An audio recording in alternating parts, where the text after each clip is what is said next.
Hi, my name is Aaron and this is my show, Reeducation, and this video is basically required reading or viewing when it comes to anarcho-communism. When we are trying to perform direct action, when we're trying to make a difference in real life, when we're trying to make change, there are three basic principles that we always have to follow.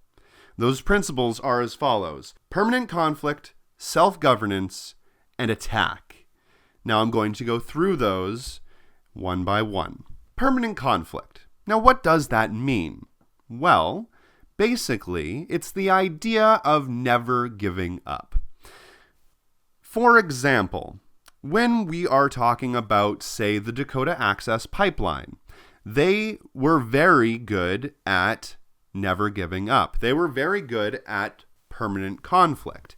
The idea was to hold that line, was to stop any work that was being done on that pipeline for as long as possible until the capitalists just gave up and couldn't do it any longer. That's an example of permanent conflict. Permanent conflict is when you are unmoving in your convictions, when you physically are there, stopping something from happening. It can be a blockade, it can be a sit-in, it can be a general strike. It can be all sorts of things. But the idea is to never give up. It's having that steadfast ability to be there day in, day out, and not have them move you. That is what we mean by permanent conflict. Now, that is something that takes a lot of energy. It's something that takes a lot of work. Number 2. Self-management and self-governance. We as anarchists believe that we should not have centralized government. We can't have professional revolutionaries or permanent leadership.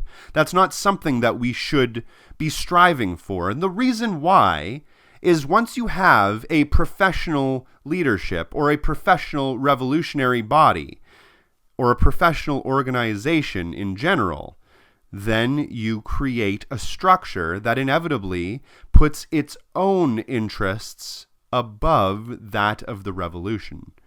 You see, it's more important for the police, for example, to make sure that their police officers are protected from the law than it is for them to uphold the law. And that's why you see many police officers getting away with violent, heinous, murderous crimes.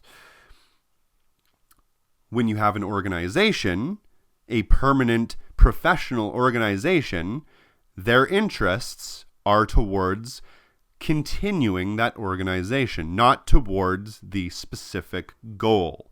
And that is why you cannot have professional revolutionaries and permanent leadership.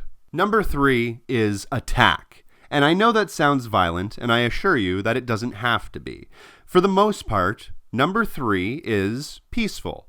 You want to attack on every front possible. That means that if you have a bunch of disparate groups at a rally, environmentalists, anarchists, socialists, people that care about abortion rights, LGBT, all of those are disparate. They're not the same group. They don't have the same line. But they don't have to. They don't have to be preaching the exact same goal. We can have all of those things. All of those things are necessary, but we have to still attack. Rather than agreeing on a policy or a line, we agree on a method of attack. That's fairly simple. I'm sure that the anarchists, the Greens, the MLMs, and everybody else can agree on a form of attacking the system, whereas we probably won't ever 100% agree on each individual group's goal. But that's okay, because every one of those goals is important. And those people are the ones that are striving to make that goal a reality.